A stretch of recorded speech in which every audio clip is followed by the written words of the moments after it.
MSP की guarantee को लेकर लगातार प्रदर्शन कर रहे किसानों पर केंद्रीय गृह मंत्री अमित शाह की ओर से एक स्थान पर इकट्ठा होने के बाद बातचीत करने की शर्त रखने की हरियाणा के पूर्व मुख्यमंत्री भूपेंद्र सिंह हुड्डा ने कड़े शब्दों में निंदा की है। भूपेंद्र सिंह हुड्डा ने कहा कि पूरे देश में हरियाणा की बीजेपी जेजेपी सरकार के अलावा यूपी, राजस्थान, पंजाब किसी भी राज्य की सरकार ने किसानों को रोकने का काम नहीं किया है। यदि हरियाणा की सरकार भी किसानों को रोकने की बजाय उन्हें दिल्ली जाकर बात करने देती तो आज ये स्थिति नहीं होती।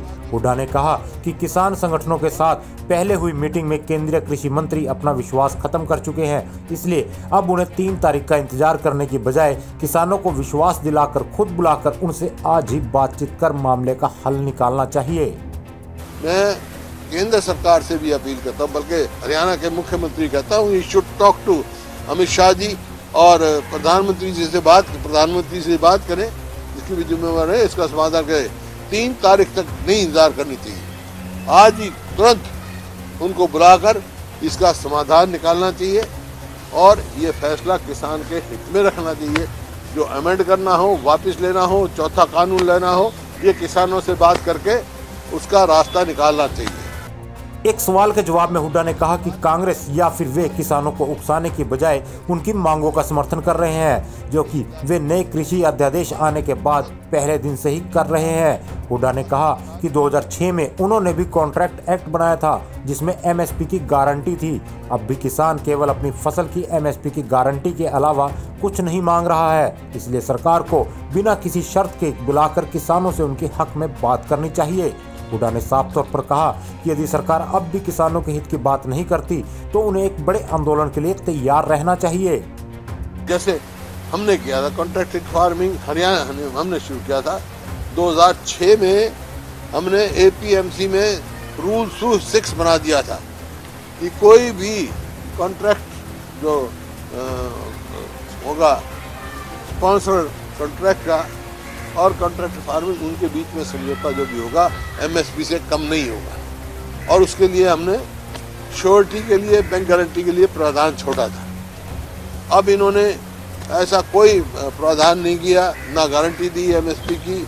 और किसान को अगर धोखा हो जाए कॉन्ट्रैक्ट फार्मिंग में तो वो कोर्ट में नहीं जा सकता।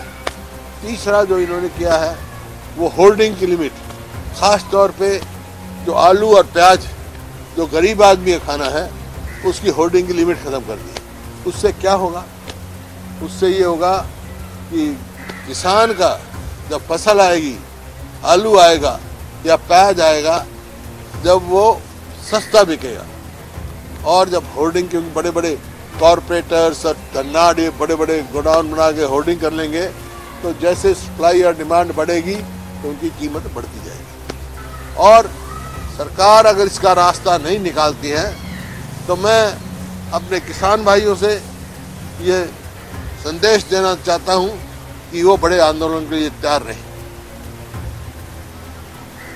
फिर बड़ा आंदोलन चलेगा, तो मैं चाहता हूं उससे पहले ये अपना वो करे।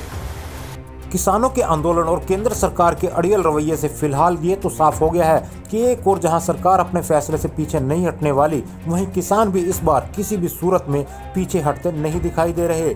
ऐसे में देखना होगा कि गैर राजनीतिक रूप से चल रहे किसान आंदोलन और राजनीतिक रूप से विपक्षी दलों के सामने घिर चुकी सरकार आगे चलकर किसान हित में कोई फैसला लेती है या फिर नहीं, क्योंकि आमतौर पर छोटी सी बात पर सुमोटो पावर इस्तेमाल करने वाली देश की संवैधानिक संस्थाएं और खुद सुप्रीम कोर्ट भी किसान आंदोलन में उनके साथ हो रहे तानाशाह रवैये पर अब तक चुप्पी साधे बैठा है।